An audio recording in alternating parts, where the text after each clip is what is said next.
Graças e paz, amada igreja. Amém? Tá com frio aí? Não, né? Vocês não estão...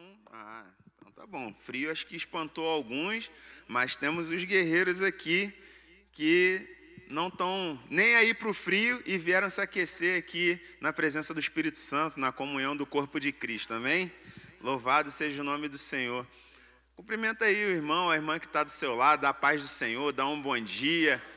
Aqueça ele aí com a sua alegria, em nome de Jesus.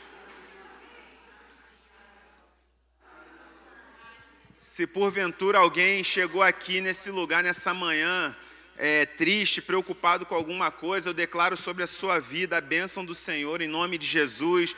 Aqui nesse lugar, na presença do Espírito Santo, a tristeza vai se transformar em alegria, em nome de Jesus. Não tem lugar para tristeza aqui, não. Aqui é a alegria do Espírito em nossos corações, em nome de Jesus.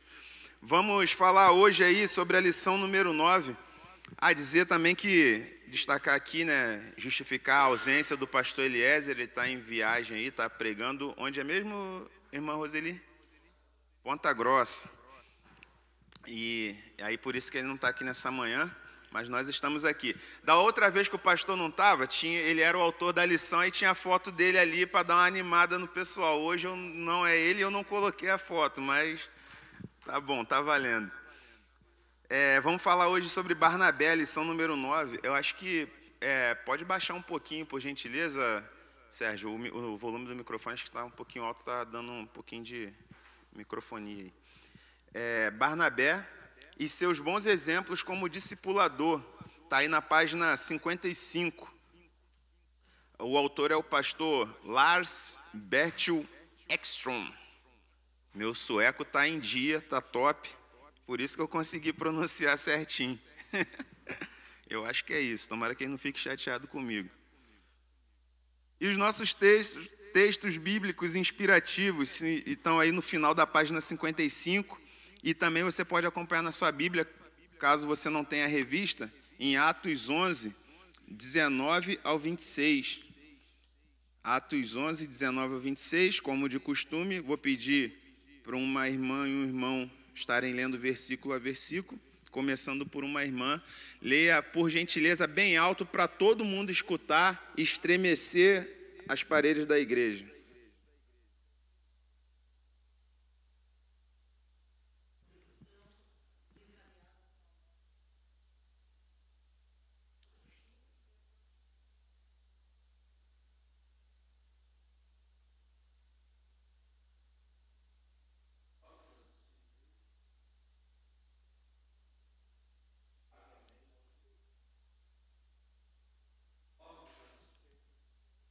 Só um minutinho, só um dado interessante aqui. No 19 diz que aquela perseguição que começou lá com a morte de Estevão, vocês lembram de Estevão? Foi apedrejado, né? A igreja estava começando a crescer, aí começou uma perseguição dos judeus contra os cristãos. Até o ponto de pegarem Estevão, apedrejaram Estevão. E quem é que estava ali no apedrejamento de Estevão? Saulo, que depois se torna o apóstolo Paulo. Então, os cristãos ficaram com medo daquela perseguição e começaram a fugir de Jerusalém, foram para vários lugares. Uns desses lugares estão aqui relatados. Chegaram a Fenícia, Chipre, que era uma ilha, e a cidade de Antioquia, na Síria, que era mais ao norte. Essa ilha de Chipre é justamente a cidade, a terra natal do camarada que a gente vai falar hoje, que é Barnabé. Porém, essa perseguição, ela se dá ali a partir do versículo 8 de Atos, né? Porque o apedrejamento de Estevão ali no capítulo 8. Só que a Bíblia já fala, no livro de Atos, de Barnabé no capítulo 4. Então, talvez não tenha sido essa dispersão que converteu o Barnabé. O Barnabé, talvez ele já fosse crente antes dessa dispersão aqui que fala desse texto aqui de 11 e 19. Barnabé já estava em Jerusalém, provavelmente, que ele já estava com a igreja no capítulo 4. Mas essa dispersão aqui manda mais crentes lá para a cidade dele, lá para Chipre. E outros vão para Antioquia, anunciando a mensagem apenas para os judeus, depois que eles anunciam para os gentios também. E essa Antioquia, olha que coisa interessante, mais tarde a igreja de Jerusalém manda Barnabé lá para Antioquia, porque a igreja cresceu lá, ela ficou uma igreja pujante, uma igreja firme no Senhor, uma igreja grande. E aí os apóstolos em Jerusalém falam assim para Barnabé: Barnabé, vai lá dar uma olhada na igreja de Antioquia, ver se eles estão na doutrina certinha, se estão ensinando o evangelho correto. E aí a gente vai falar disso um pouco mais para frente. Mas só como dado aqui uma nota de rodapé, fica isso. Aquela perseguição em Jerusalém contra os cristãos que matam Estevão faz com que crentes vão para vários lugares diferentes, chegam até Chipre e Antioquia, e essa dispersão inaugura igrejas em vários lugares, tá bom? Então, pode continuar aí, por gentileza, uma irmã no 21.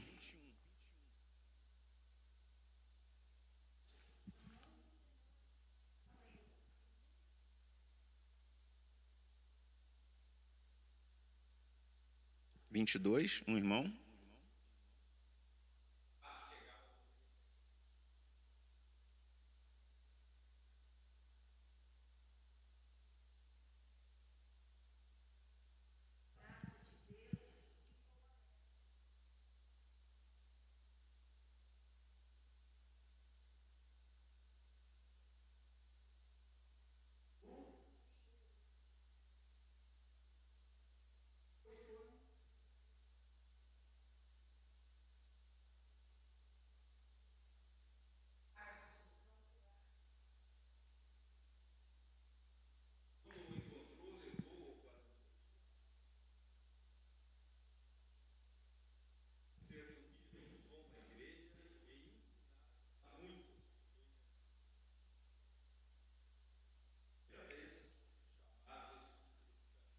Amém. Então, aqui só para a gente entender esse movimento aqui. Saulo se converte no capítulo 9. Ali ele estava indo para Damasco, igual o pastor ensinou na semana passada. Quantos estavam aqui? Quem lembra dessa lição? Amém. Ele se converte e vai para Damasco. Ali em Damasco ele se converte, tem um encontro com Cristo, ele fica ali, já tinha cristão em Damasco, que ele estava indo para lá para perseguir os cristãos, então já tinha crente em Damasco. Ali ele se envolve com a igreja e começa a pregar em Damasco, e ele fica ali em Damasco durante um tempo. Os judeus começam a perseguir Paulo ali, né, vou falar Paulo direto, começa a perseguir Paulo, ele foge de Damasco, e ele vai para Jerusalém. Em Jerusalém o pessoal não confia muito nele, está com medo ainda. Barnabé dá um voto de confiança, leva ele, apresenta para alguns dos apóstolos. Ele fica por ali um tempo, ele prega com Barnabé por ali, em Jerusalém mesmo. Há uma perseguição de judeus também contra Paulo. Ele tem que fugir e aí eles encaminham ele de volta para a terra natal dele, que é Tarso.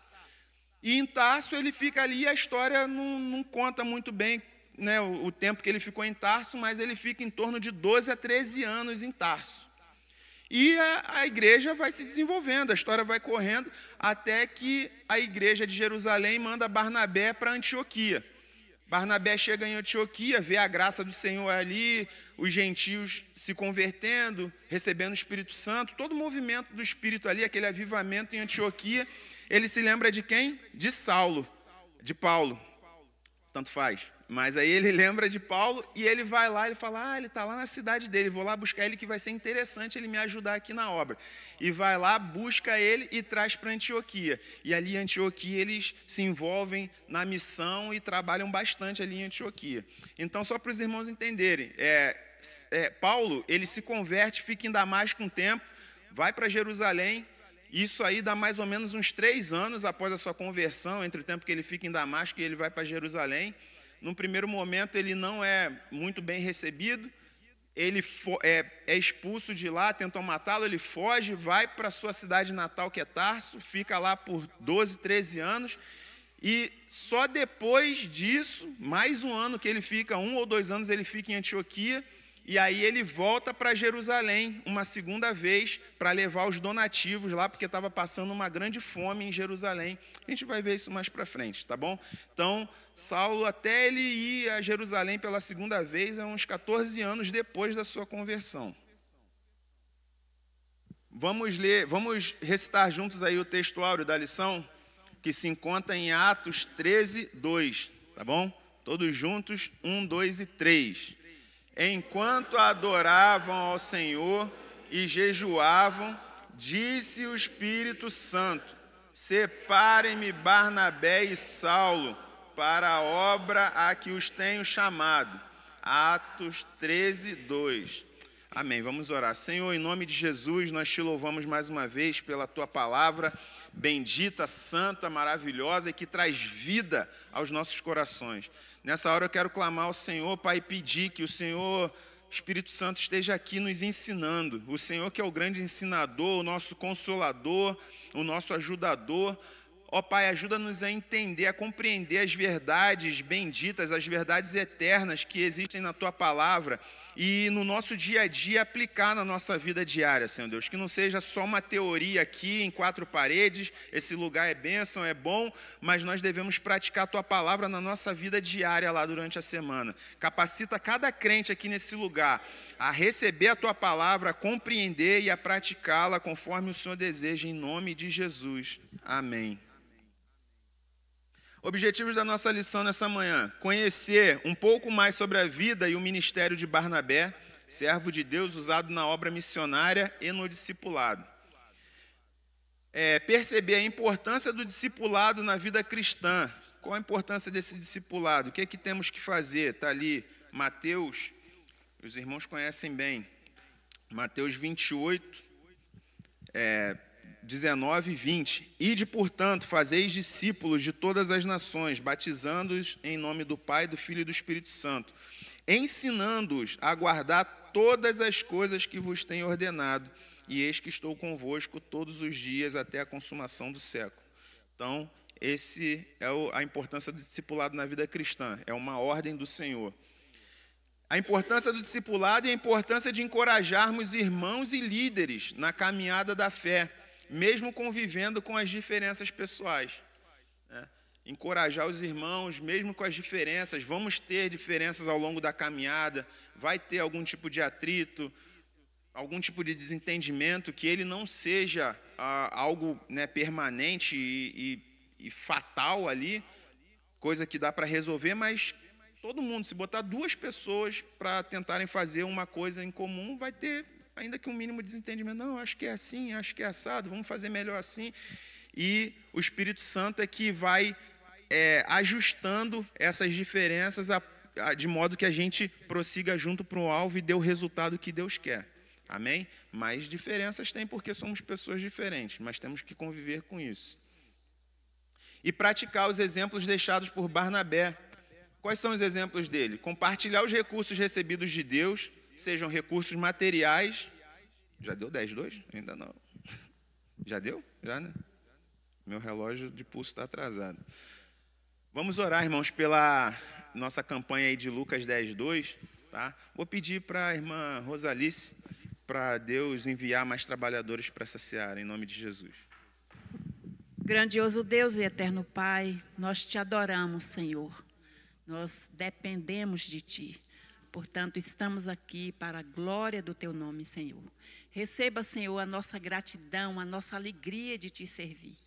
Ó Pai, em nome de Jesus, eu agora, Senhor, eu tenho a oportunidade de orar, te pedir, Senhor Deus, para que o Senhor envie mais trabalhadores para a Tua seara, Senhor. E abençoa aqueles que estão no campo, Senhor. Traga, Senhor, para o Teu reino, que muitas pessoas sejam alcançadas, Senhor, para a glória do Teu nome. Ó Deus, continue conosco nesta manhã, neste dia, que Teu nome seja honrado, glorificado, Senhor. Muito obrigada por tudo, em nome de Jesus. Amém.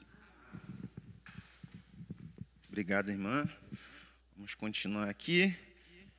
Os exemplos deixados por Barnabé: compartilhar os recursos recebidos de Deus, sejam materiais, igual ele vendeu a sua propriedade, né? Lembrando que essa era um costume, uma prática dos crentes daquela época.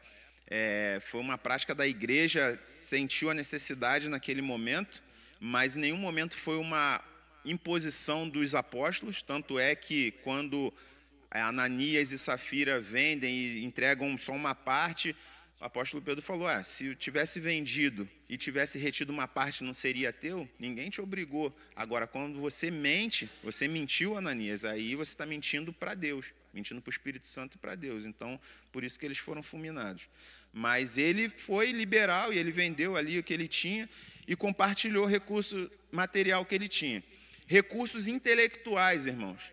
Cada um aqui, Deus deu uma capacidade intelectual, cada um aqui tem uma sabedoria, tem uma inteligência numa área da vida. Tem gente que tem muita capacidade de cozinhar, outro é bom em pedreiro, em obra, e outro em eletricista, outro é padeiro, enfim, cada um na sua área, e a gente pode compartilhar isso que a gente recebe de Deus com a comunidade de fé. Tem várias maneiras de servir a Deus com as nossas capacidades individuais que Deus nos deu, os nossos dons e talentos, né? E cada um aqui tem um talento. Eu tive um professor no seminário, ele tinha facilidade em aprender idiomas. Ele era autodidata em alemão, grego, hebraico, japonês e inglês.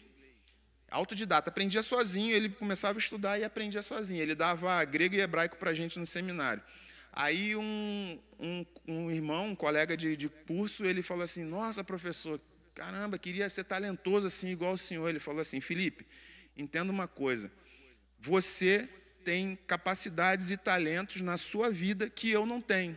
O meu dom, o meu talento não é melhor que o seu não é melhor que o meu. Os nossos juntos é que fazem o corpo de Cristo prosperar e avançar nessa terra. Então, cada um aqui, irmãos, você tem uma capacidade, você tem um talento em alguma área da sua vida, que talvez você ainda não tenha nem descoberto, mas você tem talento na sua vida, que é muito importante, e tem coisas que às vezes só você sabe fazer. Tá? Então, todo mundo tem um talento sim, todo mundo tem alguma coisa que possa contribuir para o corpo de Cristo. E principalmente seus recursos espirituais. Ele compartilhava, o Barnabé compartilhou seus recursos materiais, seus recursos intelectuais, o que ele sabia da palavra de Deus, e principalmente espirituais. O apóstolo Paulo, em alguma, não me lembro, acho que é a carta aos Coríntios, agora me falha a memória, ele falou assim, queria eu ir aí com vocês para compartilhar algum dom, para compartilhar alguma coisa da parte de Deus. Ou seja, ele queria estar com os irmãos não só para ir lá e consertar os problemas das igrejas e não sei o quê, não, ele queria compartilhar do dom que havia na vida dele com os irmãos. Seja orar com imposição de mãos para eles receberem o Espírito Santo, ensinar a palavra, orar para que alguém seja curado, fortalecer a fé dos irmãos. Então ele queria lá para compartilhar, estar junto. E entender que discipular é investir em pessoas. Discipular alguém é investir em pessoa, investir tempo, investir recurso, investir em pessoas. Isso é discipular. Você já ouviu falar sobre essas pessoas? Certamente alguma dessas figuras aí você conhece. A.W. Tozer, Charles Spurgeon, Oswald Smith, John Wesley, Moody, Billy Graham. Certamente algum deles, ou todos, você já ouviu falar sobre eles, já viu alguma frase. Aqui a frase da semana que o pastor coloca, muitos deles, ou acho que todos com certeza já figuraram aqui na frase da semana, e são cristãos, né, protestantes e muito importantes aí na história recente da igreja. E sobre os discipuladores deles, você já ouviu falar? Você já ouviu falar em quem discipulou o Tozer? Quem foi o discipulador do Charles Spurgeon, do Oswald Smith, do John Wesley? Alguns a gente conhece. John Wesley foram seus pais, né? Susana Wesley teve uma importante participação na sua formação cristã, e seu pai também. Moody, enfim. Os discipuladores deles, às vezes a gente não ouviu falar.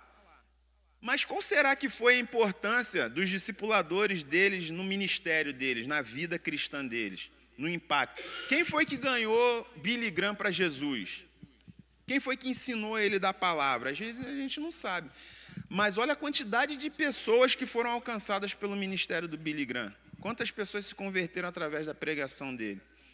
A gente lê livros, a gente lê frases, ouve frases de Spurgeon até hoje, de outros ali. Então, e os discipuladores deles? Certamente foram importantes também na vida deles, e se foram na vida deles, foi na vida também de quem recebeu o evangelho através deles. Mas a figura do discipulador, irmãos, ela nem sempre é vista ou reconhecida. Quem discipula, muitas vezes, o professor, muitas vezes, nem aparece. Quem foi o primeiro professor de escolinha de futsal do Neymar, lá em Santos, lá em São Vicente, não sei onde ele morava? A gente conhece o Neymar, ouve falar do Neymar, mas o professor dele a gente não conhece. Então, a figura do discipulador nem sempre é vista e reconhecida. E quem que é o discipulador? É aquela pessoa, né, trazendo para o nosso contexto de igreja, aquele servo de Deus que cumpre o seu papel no reino, identificando pessoas com potencial de serviço, acompanhando, ensinando, incentivando, corrigindo e fazendo-as discípulas de Cristo. Esse é o discipulador, esse é o papel do discipulador. Ele identifica, ele vê, não necessariamente como aquele caça-talentos, que de repente o Neymar chega, ele já vê o Neymar diferenciado entre os demais ali, ele, esse moleque joga bola, vou pegar esse e descarto os outros. Não, não é isso. Não é um caça-talentos, propriamente dito. É um cara que decide investir em alguém, ele pega e, guiado pelo Espírito Santo, ele acompanha, ele anda do lado e junto ali, nas suas dificuldades, no início da caminhada cristã, ele tem paciência para explicar porque aquela pessoa vai tropeçar, ele vai ter que ajudar, vai ter que reerguer, aquela pessoa vai estar fraca. Esse é o discipulador, ensinando a palavra, sendo exemplo, né, andando, caminhando do lado. E Barnabé é um desses discipuladores que teve uma grande importância na formação de líderes na igreja primitiva. 2 dos quais a gente conhece muito bem, que é o apóstolo Paulo, e o outro é o evangelista Marcos, o João Marcos, né, que escreveu o Evangelho de Marcos. Barnabé teve uma importância fundamental na vida desses 2 grandes homens da história, e fora outros que a gente nem conhece, nem foram relatados, mas que certamente naquele tempo tiveram uma participação importante na igreja, porque Barnabé tinha esse perfil de ser um discipulador, alguém que investia em pessoas. E quem é Barnabé? Um judeu. Barnabé era judeu, a palavra de Deus diz que ele era judeu, levita, da tribo de Levi, óbvio, natural da ilha de Chipre. Está aí, Atos 4:36.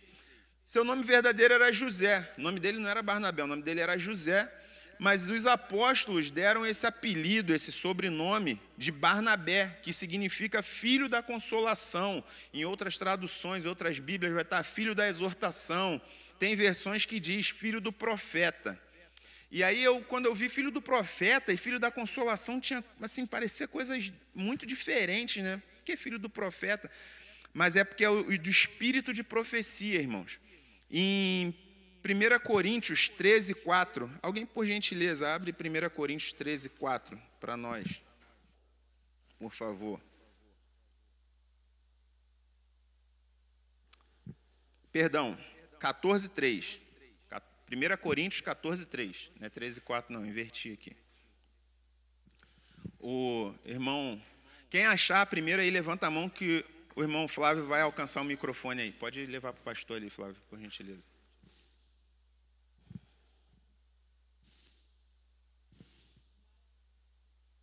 Mas o que profetiza fala aos homens para edificação, exortação e consolação. Então, ele está falando do dom de profecias, no capítulo 14 de 1 Coríntios. Tá? E aqui ele está falando, o que profetiza fala às pessoas. E qual é a função da profecia? Edificar, exortar e consolar. Então faz muito sentido o apelido Barnabé ser também filho do profeta, ou filho do espírito de profecia, que tem essa função, consolar, exortar e edificar. Então, filho da consolação, filho do profeta, ou filho do espírito da profecia, tem o mesmo sentido aí para Barnabé. E uma coisa aqui que eu não coloquei, estava pesquisando e eu falei, eu nem ia colocar no slide, mas assim, vale a pena a gente comentar. Olha como é que o diabo é sujo. Se você for no dicionário português brasileiro, você vai botar lá Barnabé, você vai ver uma das esse é o significado bíblico do nome Barnabé, esse significado bonito. Mas o diabo, Satanás, ele gosta de sujar as coisas de Deus, tentar sujar as coisas de Deus. No português brasileiro, a palavra Barnabé é associada a coisa pequena. Barnabé é aquele cara que faz serviços, sabe? Esse Barnabé qualquer aí, sabe? Como se fosse, entre aspas, pé rapado. Quer diminuir o significado da palavra Barnabé. O inimigo faz dessas coisas, mas não, Barnabé tem um significado muito bonito aí. E a Bíblia diz que Barnabé era um homem bom, cheio do Espírito Santo e de fé. Provavelmente nós lemos aqui, né? Aqui no texto bíblico inspirativo, 11:24, Atos 11:24, ele era um homem bom, cheio do Espírito Santo e de fé. Provavelmente vem daí a escolha do apelido Filho da Consolação. Porque ele era um homem cheio do Espírito Santo. O Espírito Santo é o Espírito Consolador. Se você é cheio do Espírito Santo, naturalmente, você vai manifestar as características do Espírito Santo, que é o Espírito Consolador. Então, se é um homem que exala o Espírito Santo, ele exalava a consolação. Por isso, o apelido Filho da Consolação. Amém? Tudo tranquilo até aqui? O nome de Barnabé, ele aparece 32 vezes na Bíblia, e todas no Novo Testamento, claro, porque ele viveu no Novo Testamento. Todas essas 32 vezes são no Novo. Em pelo menos 28 vezes dessas 32, Barnabé exerce algum tipo de influência ou atitude positiva naquela cena. Estávamos eu e Barnabé ajudou, Barnabé fez isso, fez aquilo. Então, ele não era uma figura decorativa, não. Ele era um homem que estava ali ajudando, estava apoiando, estava junto. E apenas uma vez dessas 32, Barnabé tem uma atitude negativa. Eu vou pedir para alguém abrir aí em Gálatas 2:13. Uma atitude reprovável. Gálatas 2:13. E eu já vou explicar por que eu coloquei isso daí. Quem achar, levanta a mão, por favor. O irmão Flávio ainda não conhece todo mundo, ele está no microfone aí. A irmã Elisa Mara aqui. Gálatas 2:13.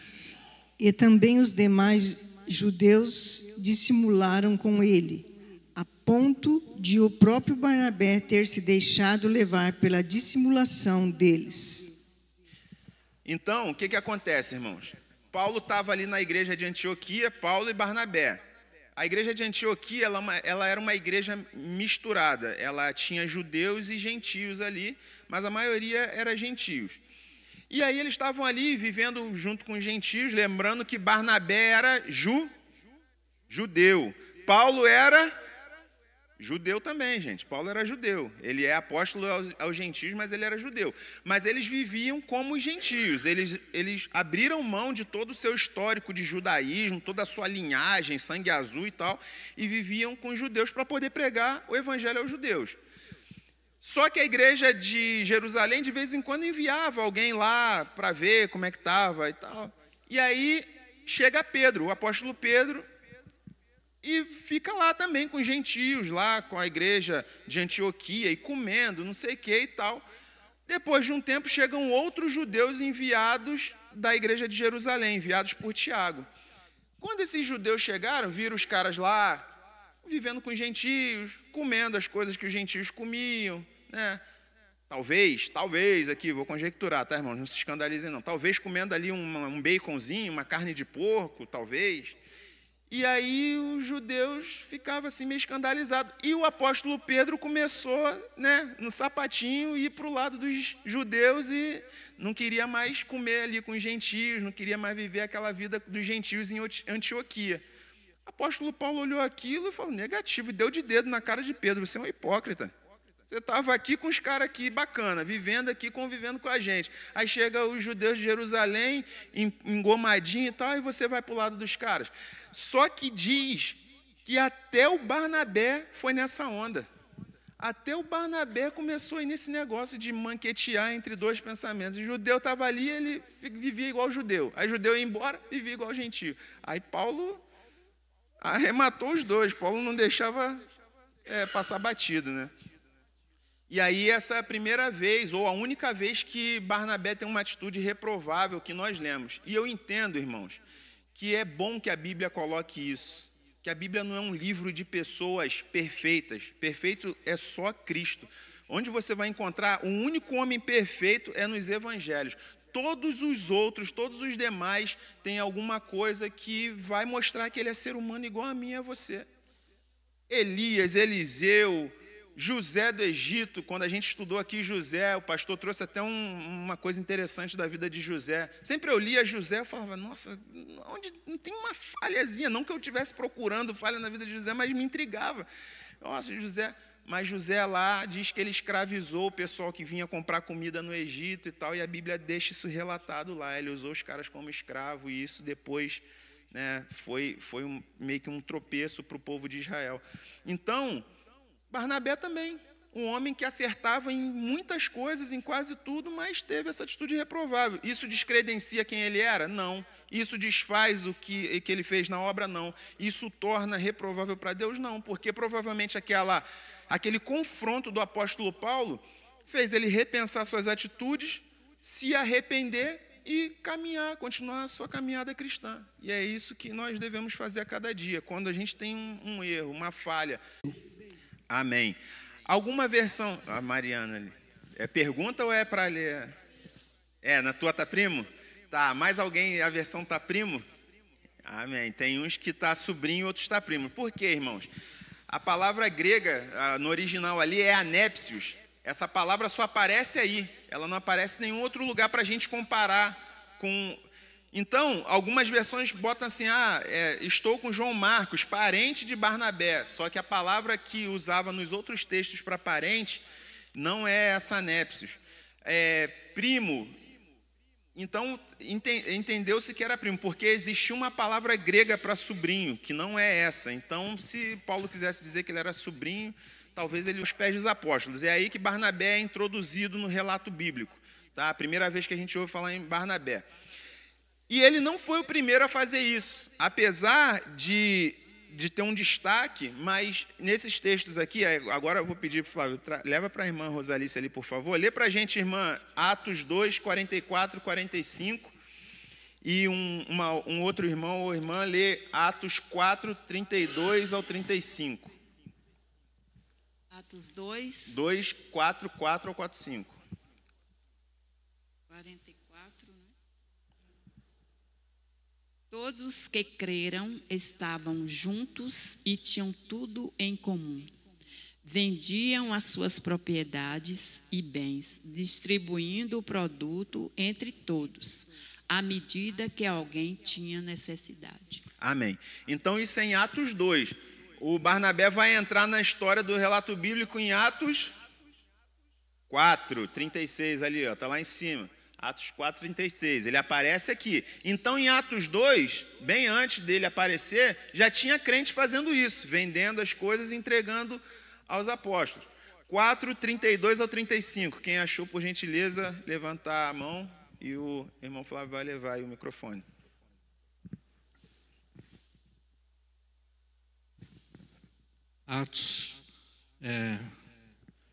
Atos 4, né? 4, 32 ao 35. Atos 4, 32 a 35. Da multidão dos que creram era um coração e a alma. Ninguém considerava exclusivamente nenhuma das coisas que possuía. Tudo, porém, lhes era comum. Com grande poder, os apóstolos davam testemunho da ressurreição do Senhor Jesus, e em todos eles havia abundante graça. Pois nenhum necessitado havia entre eles, porquanto os que possuíam terras ou casas, vendendo-as, traziam os valores correspondentes, e depositavam aos pés dos apóstolos. Então se distribuía a qualquer um à medida que alguém tinha necessidade. Amém. Então, irmãos, fica bem claro aí que não era só Barnabé que havia feito isso. Vários irmãos já estavam fazendo. Porém, talvez para dar um destaque ali naquela história de Barnabé, como ele ia entrar na história do apóstolo Paulo, não sei por qual motivo, de nenhum outro falou nominalmente que fez isso. Mas Barnabé, a Bíblia cita ele. E logo após o relato de Barnabé, vem o relato de Ananias e Safira, que vendem também a sua propriedade, mas aí combinam, não vou dar tudo não, você fala que eu dei tudo. Se eu vou falar que dei tudo, que vendi por tanto, e aí vou entregar. E aí é quando eles são fulminados, né? Então, não vou me estender novamente na explicação disso, mas os irmãos sabem que, na verdade, eles não foram fulminados porque deixaram de entregar tudo. Eles foram fulminados porque mentiram acerca do valor, tá bom? Se eles tivessem falado para os apóstolos, vendi por 300 mil, mas vou dar 150 mil e vou guardar 150 mil, estava tudo ok, estavam vivos lá. Mas como eles resolveram mentir, e aí foram fulminados. Amém? Então, Barnabé foi só mais um dos que fez isso, mas louvado seja Deus pela vida de Barnabé também. Barnabé certamente era um homem com caráter cristão aprovado e que manifestava naturalmente o fruto do Espírito, a tal ponto de se destacar, mesmo entre os apóstolos que andaram com Jesus, e ele recebeu esse apelido. Ou seja, Barnabé estava numa igreja, irmãos, que tinha Pedro, tinha João, tinha Tiago, tinha vários outros discípulos que andaram com Jesus. E Barnabé é o cara que recebe o apelido que o identifica às características do Espírito Santo. Olha que coisa maravilhosa, olha que coisa interessante. Tamanho era essa naturalidade, essa espontaneidade da manifestação do fruto do Espírito na vida de Barnabé. Que nós possamos também, nos nossos dias, viver a tal ponto do Espírito Santo exalar nos nossos poros. Isso é que quer dizer sobre exalar o perfume de Cristo. O perfume de Cristo é isso, é o Espírito Santo fluir de tal maneira que ele chega a sair naturalmente. Tudo que nós fazemos é direcionado pelo Espírito Santo. As características citadas: homem bom, cheio do Espírito Santo de fé, generoso, solidário, encorajador e exortador, credenciavam Barnabé a ser alguém que ajudava os outros a serem verdadeiros discípulos de Cristo. Era isso que fazia com que Barnabé ajudasse as pessoas a caminhar a chegar numa envergadura tal de um apóstolo Paulo, de um evangelista Marcos e tantos outros. Barnabé era um cara agregador, era um facilitador das coisas. Hoje em dia está muito comum, né? Muito em voga aí nos meios corporativos você ouvir esse termo, um facilitador. Ele era um facilitador para o ambiente, era um facilitador para os líderes da igreja de Jerusalém e de quem se achegava à igreja. O Barnabé, eu vejo como Barnabé era aquele cara que alguém chegava na igreja, ele trazia, olha, poxa, que bom que você veio, fica aqui com a gente e tal. Ele facilitava as coisas, ele era aquele cara que dava o ingresso para as pessoas serem introduzidas no corpo. E também ele facilitava para a sua liderança. Barnabé, vai em tal lugar, vai lá em Antioquia, vou. Ele chegava lá e tal, ia, ele cumpria as coisas que tinham que ser cumpridas. Então Barnabé era um cara facilitador no corpo de Cristo. Era um cara com um espírito muito bacana, uma característica muito bacana. E deixa eu ver, não, é mais para frente que eu vou falar sobre a chegada dele lá na igreja de Antioquia. Apesar da tarefa de fazer discípulos ser de todos os cristãos, porque quando Jesus fala lá em Mateus 28, ele fala para todo mundo, ide fazer discípulos, né, em todas as nações e tal. Ele é de todo mundo. Mas parece que algumas pessoas receberam um dom mais específico nessa área. Parece que tem gente que tem mais facilidade. Você já encontrou pessoas assim? Quem são os Barnabés em sua igreja local? O que caracteriza essas pessoas? Quais as características que você vê nos dias de hoje de alguém que se assemelha a Barnabé? Alguém gostaria de... Não? Olha os passarinhos cantando aí. Igual o grilo, quando cri, cri, cri. Estou entendendo, é o frio, gente. Mas eu conheci pessoas ao estilo de Barnabé na minha caminhada cristã, sabe? Quando a gente viaja muito, a gente é transferido, né, mora em lugares diferentes, então você tem aquela dificuldade de toda vez você está indo para uma igreja nova e tal. Então, a forma como a gente é recebido, primeiro o contato que a gente tem na igreja, irmãos, é com os irmãos da introdução, da portaria, né? Então, você é recebido com um sorriso, um aperto de mão firme, um seja bem-vindo, boa noite, aquele cuidado. E isso é muito, muito bacana. E aquela preocupação de alguém dentro da igreja que te vê pela primeira vez, quando você está saindo, alguém vai lá, e está vindo aí agora, e puxa um assunto e tal. É muito ruim às vezes você entrar e sair numa igreja 10 vezes, você vai em trocentos cultos, ninguém te cumprimenta, ninguém pergunta seu nome, ninguém percebe a diferença e é ruim. E os Barnabés são essas pessoas que percebem que alguém chegou, se achega. A irmã Grace lá atrás, Flávio, por favor. E eu louvo a Deus porque nos lugares onde nós passamos sempre tinha esses Barnabés e aqui também não foi diferente. Aqui também tem os Barnabés aqui nessa igreja.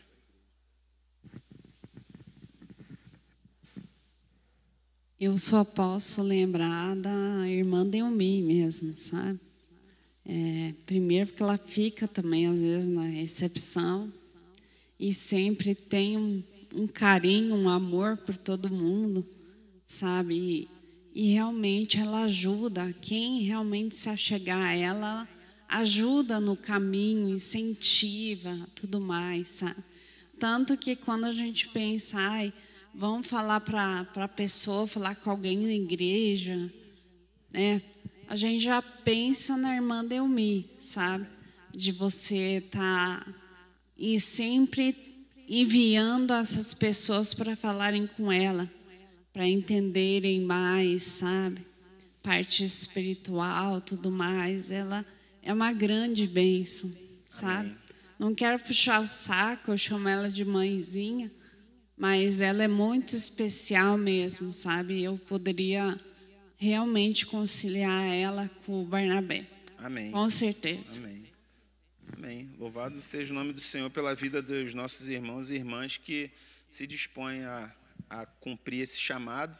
E certamente temos outros Barnabés anônimos também aqui, né? Às vezes pessoas fazendo coisas, às vezes que nem aparecem, mas certamente estão fazendo também. A irmã Roseli. Paz do Senhor, irmãos. No contexto de discipular, né, quando Jesus dá a ordem, ele diz ensinando todas as coisas que eu tenho ordenado. E às vezes a pessoa pensa que discipular é uma coisa difícil de fazer, né, eu não sei fazer, mas é para ensinar aquilo que Jesus ordenou. Um novo convertido, ele não sabe nada, né, não sabe como orar, ele não sabe como ler a palavra, né, e às vezes o que o discipulador precisa fazer é ensinar essas coisinhas básicas, né? Como que eu vou ler a palavra? Onde que eu começo? Em qual livro que eu começo? Como que eu vou orar? Não sei como orar. E às vezes a pessoa que se converte, como ela não sabe como fazer, ela se desanima. E o discipulador vai animar, né? Vai corrigir, às vezes, as falhas, os erros, frequência nos cultos. O discipulador é esse que vai estar incentivando a pessoa a estar presente na comunhão, inserindo essa pessoa dentro do contexto da igreja, como o Barnabé fez com o Paulo. A igreja estava meio arredia por causa do que ele tinha feito no passado, e o Barnabé estava ali, né? Não, ele está transformado, ele mudou. Esse é o discipulador, né, fazendo. E às vezes falta isso nas pessoas, porque elas pensam que é uma coisa difícil, que é só a liderança que tem que fazer. Mas todos nós podemos ser discipuladores. Amém. E tem um outro fator também, irmã, dentro disso que a senhora falou, que Satanás ele tem colocado, ele tem tentado aprisionar o homem pós-moderno cada vez mais em muitas coisas para não ter tempo, porque se uma das coisas que você tem que investir no discipulado é tempo, é ter paciência, estar junto, é ter tempo, porque é uma coisa cotidiana. Não adianta discipulado, um encontro por mês, aí no outro mês. Não, isso não é discipulado. Discipulado é todo dia, caminhando, né? Então, quando o diabo começa a botar a gente em muitas coisas, 2, 3 trabalhos, não sei o quê, faculdade, curso, você não vai ter tempo de discipular ninguém. Muito mal, quando muito, o cara discipula os filhos, né? E às vezes não discipula, então não vai ter tempo. E Satanás quer nos sufocar com isso mesmo, com a rotina, com a correria, com os afazeres lá fora. Mas amém. Exemplos práticos de discipulado. Barnabé dá vários exemplos em seu ministério de discipulador. Além do encorajamento que havia mostrado na igreja local em Jerusalém, ele abraça o perigoso Saulo. Olha, ninguém queria receber Saulo. E aí ele pega e leva lá nos apóstolos. Alguém, por gentileza, abre aí em Atos 9, 26 ou 28. Então, Barnabé é esse cara. Ninguém queria receber Saulo. Ah, não, esse cara é um perdido, esse cara é cruel, esse cara não sei o quê. E ele vai lá e abraça e leva Saulo para os apóstolos, leva Saulo lá na igreja. Apresenta Saulo aos apóstolos. Alguém encontrou? Atos. Deixa a Bíblia aberta aí no livro de Atos, irmãos, que a gente vai trabalhar bastante aí.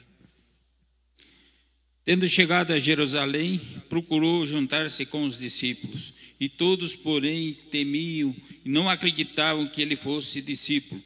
Mas Barnabé, tomando consigo, levou aos apóstolos, contou-lhe como ele virá o Senhor no caminho e que este lhe falará como em Damasco e pregará ousadamente em nome de Jesus.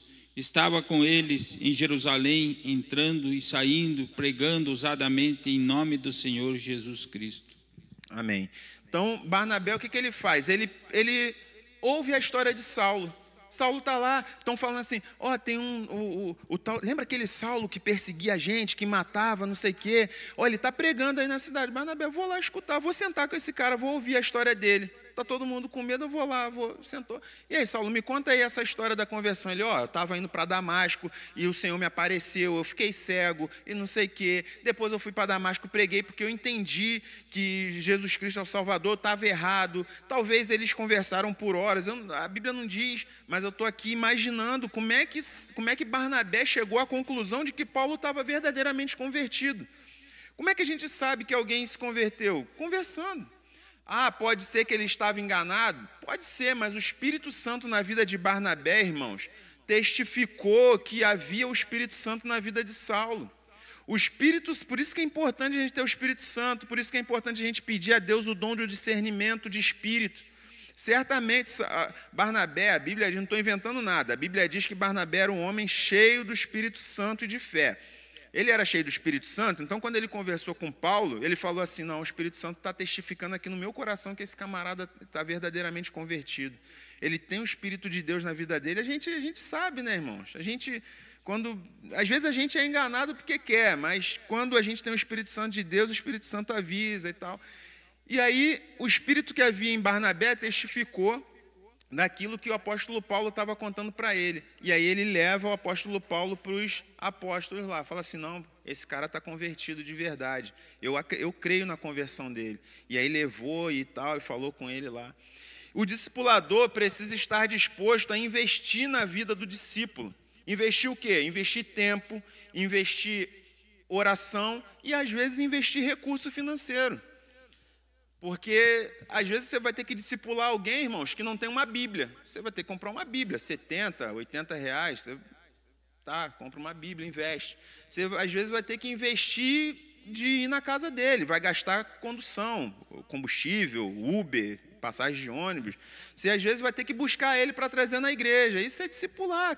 O Espírito Santo vai dizer que cada um aí vai ter que investir. Você vai ter que investir em oração, dobrar o seu joelho, orar pela vida daquela pessoa, talvez orar nas madrugadas. E até mesmo assumir algum risco, pois todo investimento envolve algum grau de risco, seja ele no reino ou na vida secular. Quem aqui é empreendedor? Quem tem ou já teve o seu negócio próprio? Não tem um risco em investir? Sim ou não? Você abre uma loja, você abre uma empresa, você compra material, você contrata funcionário, aquele funcionário pode te botar na justiça, você pode tomar prejuízo. Vários riscos. Investir envolve risco, irmão. Investir envolve risco. E também investir na vida das pessoas envolve risco. Envolve o risco de você, daquela pessoa lá na frente ser ingrata contigo. Envolve o risco de repente, você ficar ali um tempão, depois aquela pessoa se desviar e não dar em nada, e você fala, nossa, mas nunca é em vão. O trabalho no reino de Deus, ele nunca é em vão. Mas tem o risco de você, às vezes, se machucar um pouco e tal. É claro que esse risco, ele tem que ser um pouco medido, mas envolve risco. E Barnabé estava disposto a arriscar na vida de Saulo, na vida de Paulo. Ele confiou em Saulo quando todo mundo desconfiava dele e tinha medo. E também voltou a investir em João Marcos. João Marcos ele tinha ido na primeira viagem missionária com Barnabé e Saulo. No meio da viagem, quando eles iam para Pafos, se eu não me engano, não me lembro exatamente a cidade, aí Barnabé falou, não, vou voltar para Jerusalém, esse negócio de missionário é brabo demais, meu irmão. Passa fome, e nego te dá pedrada, e frio, e viagem, e barco naufraga, e não sei quem, nego te xinga. Não quero não, eu vou voltar para Jerusalém. Ser missionário é brabo demais. E aí, Paulo e Barnabé seguiram viagem. Quando ia na segunda viagem missionária, Barnabé falou assim, poxa, vamos levar João Marcos de novo? Vamos dar uma segunda chance para o rapaz?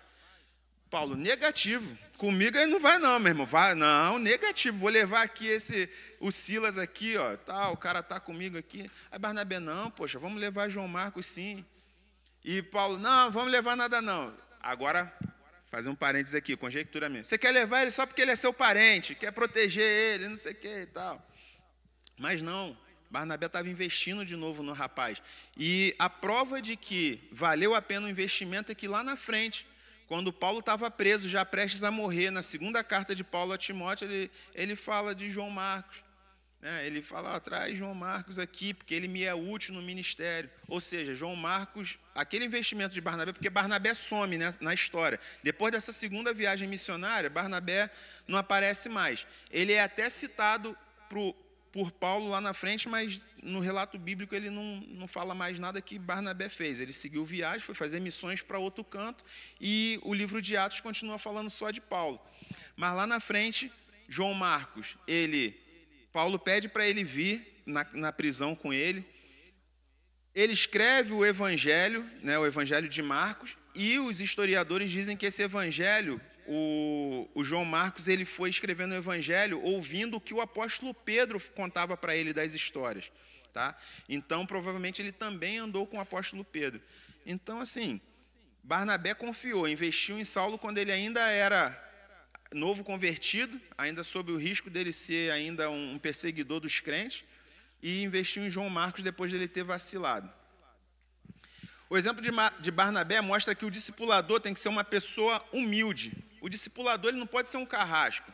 Eu sei tudo, você não sabe nada, então cala a boca e escuta. Não é assim. Quando ele foi enviado para Antioquia, ele não chega lá com um ar de superioridade. Atos 11, 22 ou 24. Nós já lemos aqui, não precisa ler de novo, nós lemos no texto bíblico inspirativo. Diz assim, no 23, Atos 11, 23.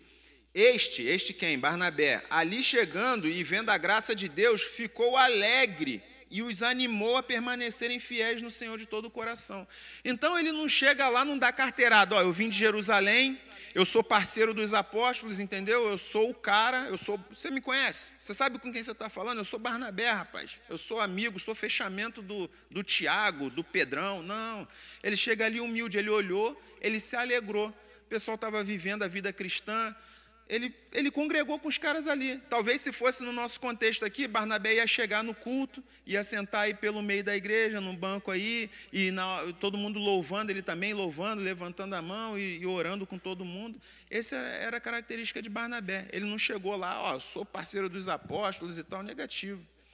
Anos depois do seu primeiro contato com Saulo, quando Paulo já estava mais maduro, Barnabé lembra dele, vai lá e busca ele em Tarso.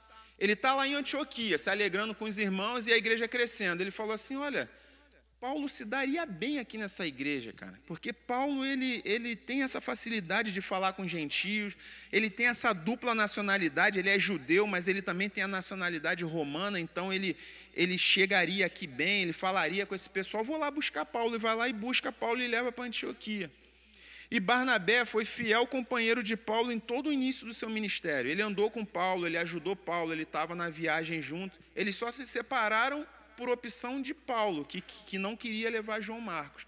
Mas Barnabé estava com Paulo ali desde o início. Então, demonstra humildade. Apesar dele ser mais experiente na fé cristã, porque ele se converteu primeiro, ele dá a primazia para Paulo. Em nenhum momento você vai ver Barnabé querendo tomar a frente de Paulo, querendo falar mais que Paulo, querendo ser maior do que Paulo. Não, ele deixa Paulo pregar os gentios, ele só acompanha, ele dá suporte para Paulo. Barnabé é a plataforma de lançamento de Paulo para o ministério dele. E isso é muito bacana na vida de Barnabé. E quem quer ser um discipulador né, quer ter um discipulado de sucesso, não um sucesso do mundo, nada disso, mas de sucesso, de ver pessoas chegando a Cristo e ficando também parecidas com Cristo, tem que seguir esse exemplo de Barnabé, a humildade. Amém? Alguém gostaria de acrescentar alguma coisa, compartilhar alguma coisa? Não? Então eu vou caminhar, irmãos. Discipular não é fácil. A principal dificuldade é que o discipulador precisa ser alguém que corre o risco de investir em outras pessoas e de acompanhá-las, tanto nos avanços como nas dificuldades. Eu acho que o grande desafio para o discipulador é quando você vê o seu discípulo tropeçando, às vezes, numa coisa boba, ou então ele falando que quer desistir da vida cristã. Aí aquilo ali te dá um baque, que você fala, nossa, poxa, você ensina e tal, não sei o que, a pessoa está querendo dar alguns passos para trás, mas é preciso continuar, é preciso avançar, investir. Vamos lá para... Sobre Barnabé, a humildade dele é que no início aparece Barnabé e Paulo. Depois, já os outros textos começam a falar de Paulo e Barnabé. E Barnabé não ficou bravo com isso. Parece só um detalhe de escrita, né? Só um detalhe, mas todos esses detalhes foram colocados com um propósito, né? Tudo que está escrito ali tem um propósito. Então, fala realmente, começa Barnabé e Paulo. Paulo era o auxiliar de Barnabé, entre aspas, e depois Barnabé se torna... Isso mostra que no reino de Deus não tem maior e menor, né? Infelizmente, irmãos, o conceito de discipulado ele vem sendo deturpado por vários movimentos evangélicos que têm chegado ao nosso país nos últimos anos, alterando a verdadeira essência da missão de fazer discípulos de Jesus. Infelizmente, a visão de discipulado que muita gente tem hoje em dia é muito diferente do que a Bíblia ensina. Sem querer criticar necessariamente pessoas, né? Mas às vezes modelos. Quando algumas igrejas abraçaram aquele modelo de G12, não sei o que e tal, no começo foi muito bacana, muito bom, só que quando chegou no Brasil e a coisa foi sendo deturpada, tem alguns lugares, algumas comunidades, algumas pessoas que aplicaram aquilo e era assim, você tem um líder e você não pode fazer nada sem consultar seu líder. Seu líder determinava a cor da camisa que você tinha que usar, onde você podia ir, não sei o quê. Ficou tipo uma prisão. E isso não é discipulado. Isso não é fazer discípulos, né? E aqui tem algumas coisas. O discipulado autêntico não é um curso. Discipulado não é um curso. Tipo um coach que vai dizer tantos passos para fazer isso ou aquilo, ou um cara que determina, você pode, você não pode, te dá um monte de regra, não. Discipulado é um estilo de vida. É viver, é caminhar junto, igual a irmã Roseli falou. É orar junto, é ensinar a ler a Bíblia, é procurar os livros na Bíblia, é no momento de dificuldade estar junto. Esse é o discipulado autêntico. Amém? Vocês estão comigo aqui ou não? Então, discipulado autêntico não é um curso, é um estilo de vida. Discipulado autêntico não pode ficar só na teoria. Leia livro do fulano, do fulano, do fulano, do Bill Murray, do Murray Jones, do Johnny Strauss. Aí você lê um monte de livro, teoria. Não, é colocar em prática. É colocar em prática. Olha lá, ó. Não adiantaria nada o menino maior falar para ele, dobra o avião assim, faz assado, não sei o quê, se ele também não estivesse colocando o aviãozinho, a pipa dele lá no alto, e aí o outro aprende no dia a dia. É importante alguma teoria? Claro que é. Eu não sou maluco de descartar, principalmente a leitura da palavra e boas literaturas. Tem muita coisa boa para a gente ler e aprender. Mas só a teoria sem a prática não serve de nada, tá? Então, o discipulado autêntico tem que colocar em prática aquilo que a gente aprende.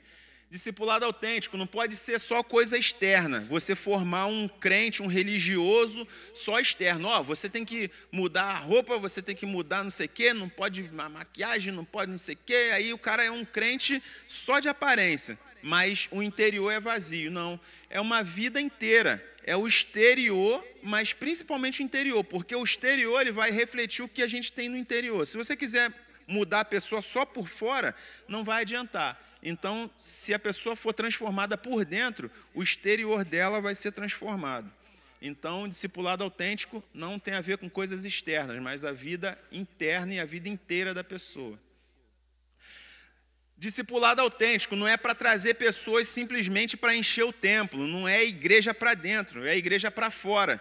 Não adianta nada fazer discípulo que o cara só sabe vir na igreja domingo e quinta e no dia da ceia e só para encher a igreja. Não, ele tem que viver a vida dele cristã fora. Ele tem que ter condições de ser um crente no mundo, né? É a tal da santidade intramundana. O que isso quer dizer? É ser santo vivendo no mundo, porque a gente não vive aqui dentro da igreja todos os dias, aqui não é um mosteiro, um monastério. Discipulado autêntico, menos conquista pessoal. Discipulado não é para a gente, eu sou um grande discipulador, falar que a pessoa vai ser rica, vai ser isso, não. O que você quer conquistar? É para poder servir a Deus. Então, discipular pessoas para ela conquistar coisas, mas para ela depositar aquilo na obra de Deus. Aqui é um médico, eu peguei lá daquele, acho que é Médicos Sem Fronteira, alguma coisa assim, mas tem várias organizações que servem em vários países. Então, assim, não adianta nada a gente só conquistar para a gente, né? Só acumular, tem que servir também, tem que colocar os nossos recursos e as nossas capacidades à disposição da obra de Deus. Individualismo. Eu sou bom, eu sou só o cara que aparece, né? Tem ali e tal, não sei o que, não. Mas tem a ver mais com coletividade. É ensinar que no reino de Deus a gente é igual formiguinha, ó. Os caras trabalhando aqui na obra é igual formiguinha. É a coletividade que faz a diferença e não o individualismo. É importante afirmar que o verdadeiro discipulado, ele é sempre radical, irmãos. Radical em tudo. O discipulado é ser igual a Cristo em todas as áreas da nossa vida. Tem a ver com a pessoa como um todo. Relaciona-se em todas as áreas da vida. Então, não adianta eu ensinar o camarada a ser discípulo de Cristo na igreja e, às vezes, no trabalho, eu sou pior do que os ímpios que tem lá. Faço maracutaia, faço conchavo, politicagem, puxa-tapete, nada disso. É todas as áreas da vida. E é individual e é coletivo. Aqui nós estamos sendo discipulados individualmente, às vezes alguém está discipulando o outro e tudo mais, e estamos sendo discipulados coletivamente. Quando nós estamos aqui no corpo, somos edificados, ouvimos uma pregação e caminhamos de acordo com a nossa liderança. Amém? Esse é o discipulado coletivo. O fator mais importante para fazer novos discípulos são exemplos vivos a serem seguidos e imitados. Jesus Cristo, ele ensinava de falar, mas principalmente ele ensinava no dia a dia, fazendo as coisas. Jesus também era um grande fazedor de coisas, e a sua vida, o seu exemplo. E ali tem a cena da lavagem dos pés, né, do discípulo lavando os pés ali, e a gente tem que imitar Jesus. Por isso que tem um homem aqui, talvez vocês não consigam ver, ele está com calça jeans aqui. É claro que o Pedro, naquela época, não usava a sua calça jeans da Levi's, nem da Calvin Klein, nada disso, mas é porque é simbolizando que isso é para os nossos dias também. Não podemos esperar ver bons seguidores de Jesus se não mostrarmos que é possível viver de acordo com o que o Mestre exige, com o que o Mestre ensina. Então, eu não posso falar para o cara, seja um bom cristão, se eu não sou um bom cristão, não tem como. Isso é loucura, é hipocrisia. De que forma você está sendo um discípulo e discipulando outros? Para discipular alguém, você tem que ser um bom discípulo. Você tem que ser humilde. Você tem que ouvir o que o seu discipulador, a sua liderança fala. Porque tem muita gente que quer discipular os outros, mas ele é rebelde quando ele é discipulado. Então não adianta nada. Quais seriam os passos importantes em sua igreja local para que haja um discipulado cada vez mais autêntico e transformador? Quais são os nossos desafios, irmãos, para termos um discipulado de fato, autêntico e transformador? Não que nós sejamos ruins nessa área, mas o que a gente pode melhorar? Tem uma conta aí, tem um cálculo de que se cada um cristão discipulasse alguém por um ano, ganhasse alguém para Jesus e discipulasse, não sei o que, a gente já teria alcançado não sei quanto do Brasil e tal. Mas isso, olhando assim, de forma simples, é uma grande verdade. Somos cerca de 300 membros, né, aqui na igreja. Imagina se cada um em 2 anos ganhasse uma pessoa para Jesus. Já seríamos 600 em 2 anos. E aí essa uma que a gente ganhou, em 2 anos, dentro de 2 anos ela ganhasse mais uma.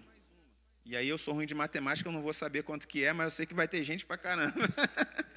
Amém?